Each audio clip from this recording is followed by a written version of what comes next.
Hello बच्चों, exercise 3.2 और exercise 3.3 के कुछ क्वेश्चंस हैं जो आज हम करने वाले हैं इस वीडियो के अंदर। तो पहला एक आप क्वेश्चन दिख रहा होगा आपको, एक्सरसाइज 3.2 के क्वेश्चन की बात कर रहे हैं। एक्सरसाइज 3.2 का क्वेश्चन नंबर 7 का फर्स्ट पार्ट है। ये कुछ लीनियर इक्वेशन जैसा क्वेश्चन आप अगर आप देखें तो आपको रिप्रेजेंटेशन इसका दिख रहा है ना। यहाँ पे एक मैट्रिक्सेस है, एक्स प्लस वाई जो दे रखा है वो एक मैट्रिक्स का इक्वल है और एक्स माइनस वाई दूसरे मैट्रिक्स के इक्वल है। तो जैसा दे रखा है ना सर, वैसे ही हम सॉल्व भी करेंगे। ठीक है, कोई ज्यादा दिमाग लगाने की जरूरत नहीं है। हमें क्या बोला गया? हमें बोला गया कि आपको लीनियर इक्वेशन की फॉर्म में दे रखा है क्वेश्चन, तो हम भी लीनियर इक्वेशन, हम भी कम नहीं है, हम लीनियर इक्वेशन की फॉर्म में ही इसे सॉल्व करेंगे। तो देखो हम क्या करते हैं, जो बेसिक कंसेप्ट हमने पढ़ रखा है, अगर दो एक्सप्रेशन दे रखे हैं और उसमें जो वेरिएबल्स हैं वो एक दूसरे के इक्वल हैं, तो हम क्या करते हैं, हम जब बस साइन चेंज कर देते हैं, है ना। साइन चेंज किया तो ये कैंसिल आउट हो गया और ये y plus y will become 2y, है ना। और यहां अगर हम देखें तो ये मैट्रिसेस अब इस मैट्रिसेस से माइनस हो रहा है। तो मैं पहले एक बार लिख देता हूं, आपको लिख के दिखा देता हूं, फिर उसके बाद हम इसे धड़ाक से एक बार माइनस कर देंगे, है ना। तो अब ये 2y किसके इक्वल आ गया, दिख रहा होगा आपको। 7 माइनस 3 यानी कि कितना हो गया, 7 माइनस 3 इज 4। 0 माइनस 0 यानी कि 0। 2 माइनस 0 यानी कि 2। 5 माइनस 3। अब अगर आपको ये समझ नहीं आ रहा है सब्ट्रैक्शन में कैसे करूं, तो ये सब्ट्रैक्शन लॉ हमने अपने पिछले वीडियो में कर रखा है, फर्स्ट वीडियो में मैट्रिसेस के। तो आप डिस्क्रिप्शन में एक बार जाओ और एक बार उसे चेक कर लो, जल्दी से आपको समझ में आ जाएगा ये क्या किया मैंने। अब ये जो 2 है ना, ये 2 यहाँ मल्टीप्लाई होते इधर आगे क्या हो जाएगा, डिवाइड हो जाएगा। तो इस क्वेश्चन में अब नेक्स्ट स्टेप क्या होना चाहिए कि y तो यहीं रहने दिया और इस 2 को उठा के नीचे ले आया, तो क्या आ जाएगा ये 1/2 4 0 2 3, है ना। बहुत आसान। अब इस y के वैल्यू को इक्वेशन नंबर 1 में पुट कर दो, यहां लिख देंगे हम यूजिंग 1। अब y का वैल्यू क्या है मेरा, ये पूरा वैल्यू है y का, इस पूरे को y की जगह रख दो। तो x is equal to x plus 1/2 4 0 2 3 is equal to 7 0 2 5। ठीक है।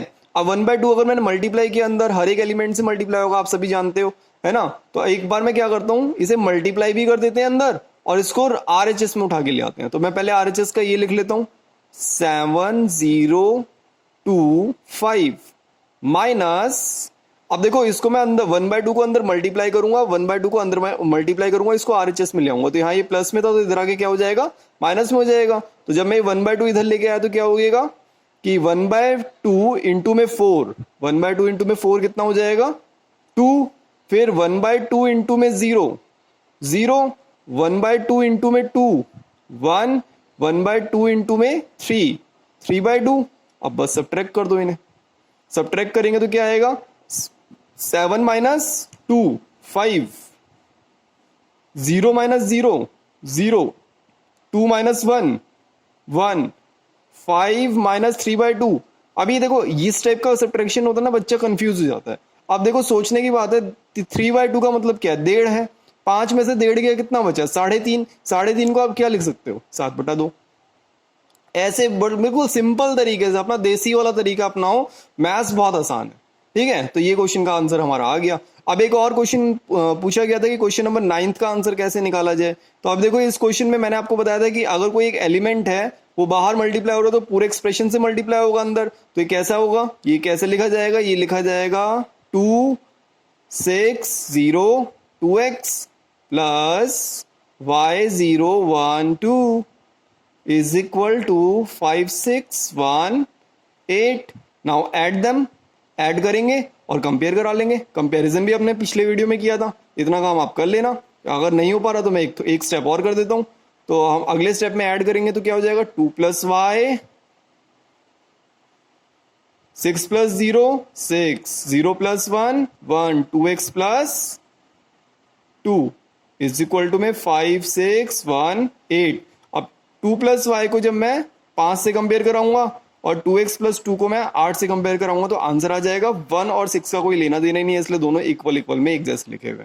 ठीक है, तो इस तरीके से आप x और y का वैल्यू आराम से फाइंड आउट कर लोगे। तो ये 3.2 के कुछ क्वेश्चन थे। अब इसके बाद एक बार आते हैं हम 3.3 में। एक क्वेश्चन पूछा 3.3 में 3.3 नहीं 3.2 के अंदर ये क्वेश्चन और पूछा गया था। तो ये एनसीईआरटी का एक और भी क्वेश्चन है हमारा एक्सरसाइज 3.2 का। अभी ये देखो एक्सरसाइज का 13 क्वेश्चन है। एक बार वापस से आप एनसीईआरटी झटक से खोलो और एक बार देखो है क्या। आपको एक एक्सप्रेशन दे रखा है f x equal to cos x minus sine x 0 sine x cos x 0 0 0 1 और आपको प्रूफ करना है एफ एक्स इंटू में f y is equal to में एफ एक्स प्लस वाई। ठीक है, अब इस एक्सप्रेशन के अंदर मैं बार बार क्या करूंगा कि अगर मेरा क्वेश्चन जो है वो एक्स के डोमेन में लिखा हुआ है यानी कि एक्स की टर्म्स में लिखा हुआ है तो मैं सारे के सारे जो वेरिएबल्स हैं उसमें जो थीटा जो होगा वो एक्स के टर्म्स में कन्वर्ट हो जाएगा। तो जब ये एक्स था तो मैंने एज इट इज जो क्वेश्चन था वो लिखा रहने दिया। जब मैं एक्स को रिप्लेस करूंगा वाई से तो जितने भी मेरे वेरिएबल्स हैं जितने भी मेरे थीटाज हैं वो वाई की फॉर्म में कन्वर्ट हो जाएंगे और उसी की जगह जब मैं एक्स प्लस वाई पुट करूंगा फंक्शन के अंदर तो एज ए डोमेन काम करेगा तो सब जगह जो मेरे थीटा हैं वो एक्स प्लस वाई हो जाएंगे यानी कि जहां मेरा एक्स था वो एक्स प्लस वाई हो जाएगा, जहां मेरा माइनस साइन एक्स था वो मेरा minus sine x plus y हो जाएगा। तो यहां तक की बात तो यही थी। अब इसके बाद मैं क्या करूंगा अपने फर्स्ट एक्सप्रेशन मेरे को प्रूफ क्या करना था एक्चुअली में एफ एक्स इंटू में f y is equal to में एफ एक्स प्लस वाई। तो यही कंसेप्ट को यूज करते हुए मैं यहां से एलएचएस लूंगा एफ एक्स इंटू में एफ वाई, दोनों को मल्टीप्लाई कर दो। किस किस को मल्टीप्लाई किया मैंने एफ एक्स को, एफ एक्स मेरा ये वाला मैट्रिसेस है और एफ वाई मेरा ये वाला मैट्रिसेस है, इन दोनों को मल्टीप्लाई कर दो। अब ये 3x3 की मल्टीप्लिकेशन है इसलिए थोड़ी बड़ी लगेंगी आपको। तो अगर आप देखो इस वीडियो में तो मैंने प्रॉपर मल्टीप्लिकेशन किया हुआ है। तो मैंने क्या किया इस रॉ को इस कॉलम से किया है, वो मेरा यहां तक का एक एलिमेंट है। ठीक है, ऐसे ही मैंने इस रॉ को सेकंड से किया, फिर इसको थर्ड से किया, फिर सेकंड थर्ड, ऐसे ही मैंने सारे के सारे मैट्रिसेस के एलिमेंट्स को आपस में मल्टीप्लाई करके एक रिक्वायर्ड 3x3 का मैट्रिसेस बनाया। अब अगर आप देखो तो क्लास 11th में आपने स्टार्टिंग में चैप्टर नंबर 3 ट्रिग्नोमेट्री में आपने कुछ फार्मूले पढ़े थे। ठीक है, जो ये आपने फार्मूले पढ़े थे थर्ड एक्सरसाइज के अंदर आपने पढ़े थे 3.3 एक्सरसाइज के पहले दिए हुए थे कुछ फार्मूले। कब? क्लास 11th की ट्रिग्नोमेट्री में। कौन सा फार्मूला था? Sine A plus B sine A into cos B plus cos A into sine B. ऐसे cos A plus B cos A into cos B minus sine A into sine B. अब अगर मैं देखूं तो यही formula क्या मेरा यहां नहीं लग रहा? Cos A cos B minus sine A sine B, zero का तो कोई मतलब ही नहीं है। Cos A cos B minus sine A sine B, cos A plus B. ऐसे ही यहां से माइनस कॉमन ले लो इन दोनों में से, तो यहां पे अगर माइनस कॉमन ले लेता हूं तो ये sine A into cos B plus cos A into sine B हो जाएगा। नजर आ रहा है ना? ऐसे ही मैं सारे मैट्रिसेस बना दूंगा और इसी हिसाब से मेरा ये जो फंक्शन निकल के आया ये कैसा दिख रहा है? वो ऐसा दिख रहा है जैसे मैंने एफ एक्स प्लस वाई पहले लिख लिया था।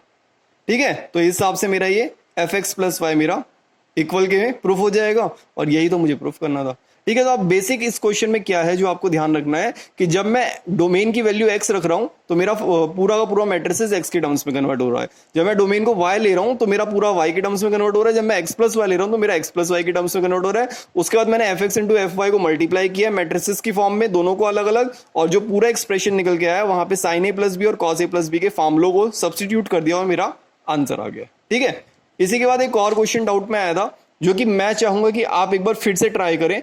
इसमें जो रिक्वायर्ड फॉर्मूले हैं वो हाफ एंगल फॉर्मूले हैं। देखो याद करके देखो, आपको पता है टेन थीटा का फॉर्मूला क्या होता है? हाँ, sign theta by cos theta, है ना? ऐसे ही देखो एक बार मैंने एक ट्रिक भी बताई थी इसको याद रखने की। मेरी गर्लफ्रेंड ने मुझे ऐसे पीटा जैसे sine theta by cos theta is equal to में टेन थीटा, है ना? ऐसे शॉर्ट शॉर्ट ट्रिक्स जो है वो ट्रिक्स मतलब कुछ कुछ ऐसा हंसी मजाक जिसमें बातें याद रह जाएं। तो मेरी गर्लफ्रेंड ने मुझे ऐसे पीटा जैसे sine theta by cos theta equal to में टेन थीटा। तो इस तरीके से हमने याद भी रखने का एक ट्रिक बताया था। तो sine theta by cos theta equal to में टेन थीटा, अगर ये तो देखो तो ये तो फुल एंगल फॉर्म लेते हो तो हाफ एंगल में क्या होगा? Sine X by two upon में cos X by two is equal to में tan alpha by two, tan alpha by two. यानी कि यहाँ पे जहां भी थीटा था ना वहां अब क्या आ गया? Theta by two. जहां पे भी थीटा था ना वहां पे अब क्या आ गया? Theta by two. मैंने यहाँ अल्फा बाय टू लिखा है, इसी को थीटा बाय टू भी मान सकते हैं, है ना? वैसे ही आपने एक और फॉर्मूला पढ़ा होगा साइन टू थीटा का, टू साइन थीटा इंटू में कॉस थीटा। अब जहां पे भी यहाँ थीटा है ना उसकी जगह हमने क्या कर दिया? दो से डिवाइड कर दिया, दो से दो कट गया साइन थीटा, तो साइन थीटा का फॉर्मूला क्या आ गया? Two sine theta cos theta. ऐसे ही कॉस टू थीटा का फॉर्मूला क्या होता है? उसको अगर मैं हाफ एंगल में कन्वर्ट कर देता हूं तो कॉस टू थीटा की जगह cos square theta by two minus sine square theta by two हो जाएगा। ये तीन फॉर्मूले क्वेश्चन नंबर 18 के लिए बहुत इंपॉर्टेंट है और इन्हीं 3 फार्मूलों की वजह से ही ये क्वेश्चन सॉल्व हो पाएगा। तो आप एक बार ट्राई करो इस क्वेश्चन को, बहुत बढ़िया क्वेश्चन है। आप एक बार यूज करना, इन 3 फार्मूलों की हेल्प से आप डेफिनेटली इस क्वेश्चन को सॉल्व कर पाओगे। बाकी यही हमारे कुछ डाउट्स वाले क्वेश्चंस थे जो हमने इस वीडियो में बता दिए। ओके बेटा, बाय।